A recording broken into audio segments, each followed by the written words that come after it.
videos in the archives of my channel. Reviewing my videos, I saw that my best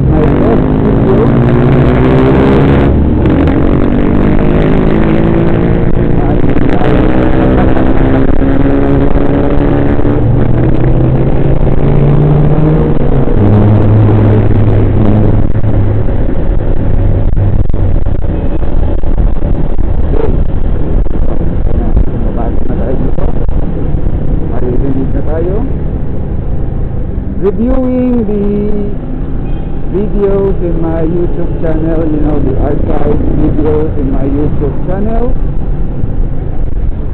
Reviewing those videos, I saw that the test video, the video of my test of the Boblov camera, this Boblov body camera that I am actually using right now, seems to be getting, or seem to have gotten a lot of views, more so than all my other videos. So there seems to be some interest in the camera, so I thought I might add, you know, update to it. The past few videos, the last 3 videos that I had posted were done using my Boblov body camera. So you can judge for yourself in terms of the video quality. In terms of the video quality and the audio quality, particularly in terms of how I am using the camera. I'm also using the Boblov body camera for this video, so you can actually see for yourself also in this video the quality of the video and audio that the body camera is able to make. All in all, at least for me, the video quality is okay, good.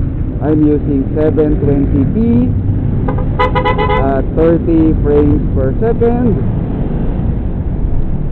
720p 30 fps.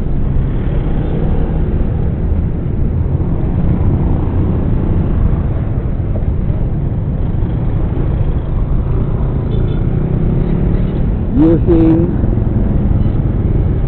the body camera mounted on a body harness, on a chest harness. I have adopted a chest harness to be able to hold the body camera.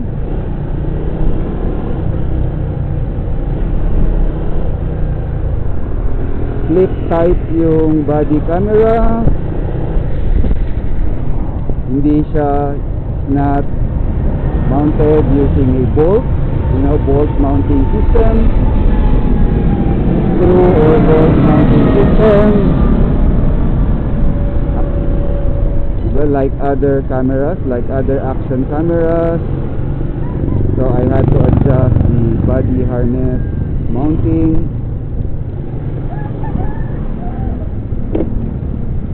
Just a little bit to be able to hold the body camera to my chest. Video quality is okay by my book. Audio quality is okay by my book also. It's able to easily pick up my voice. The mic of the camera is able to pick up my voice, no problem. Although admittedly the audio becomes, you know, choppy when the wind or vibration is strong, just like when I am moving fast on my motorcycle.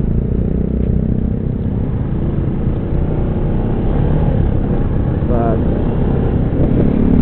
other than that, oh yeah, the video and the audio also gets a little bit choppy. when I'm on a particularly rough patch of road, you know, bumpy road or rough road, and I'm traveling relatively fast for the road condition. The video quality, the audio quality gets a little choppy. But again, aside from that, the audio quality is good. It's okay by my book. In terms of the performance of the battery,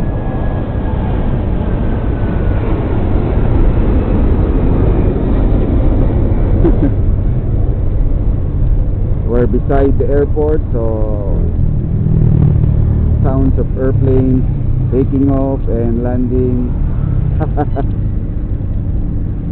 Going back to my topic, in terms of the battery performance, very impressed with the battery performance of the camera. One trip to the office, from the house to the office, is around an hour to an hour and a half, depending on the traffic conditions. Sometimes it's even 2 hours, but let's say 1.5 hours. So that's one way. When I check the battery charge, the indicator on the camera screen, when I'm at the office, it's still at full charge. So that means it's way above half the charge of the battery still. And then when I get back home, that's another 1.5 hours. So total of 3 hours already, and the battery is still at full charge indication, meaning still more than half charge yung battery. So that's 3 hours. So let's say the battery is almost at a little above, just a little above half charge at 3 hours. So that means 6 hours kayang-kaya ng battery. The battery can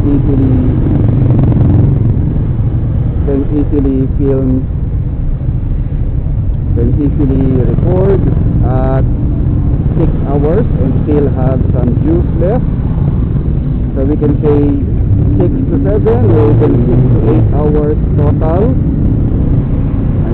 meaning ubos na yung battery. 8 hours, 7 to 8 hours, ubos na yung battery. So like I said, very impressed at that performance.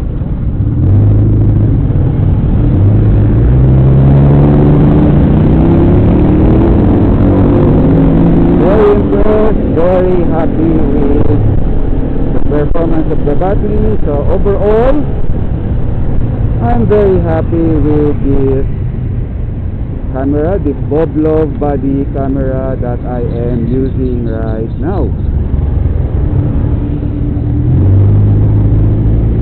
The exact model of the Boblov body camera, I've mentioned it before in a previous video, but I forget exactly the model number or the model of the Boblov body camera, so I'll just write it down in the description of the video if you are interested. Also, I almost forgot to mention, this Boblov camera that I am using is waterproof and tested na waterproof siya.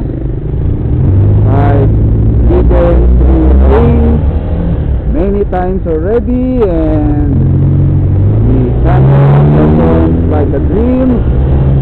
The camera has no problem whatsoever performing, even when it is raining. So again, overall, very happy with the performance of the camera. Very happy that I bought it.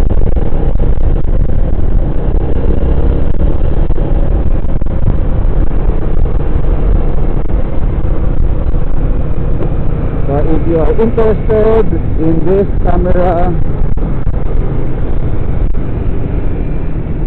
while I am no expert, I am recommending this camera if you're interested in getting a body camera for your own use.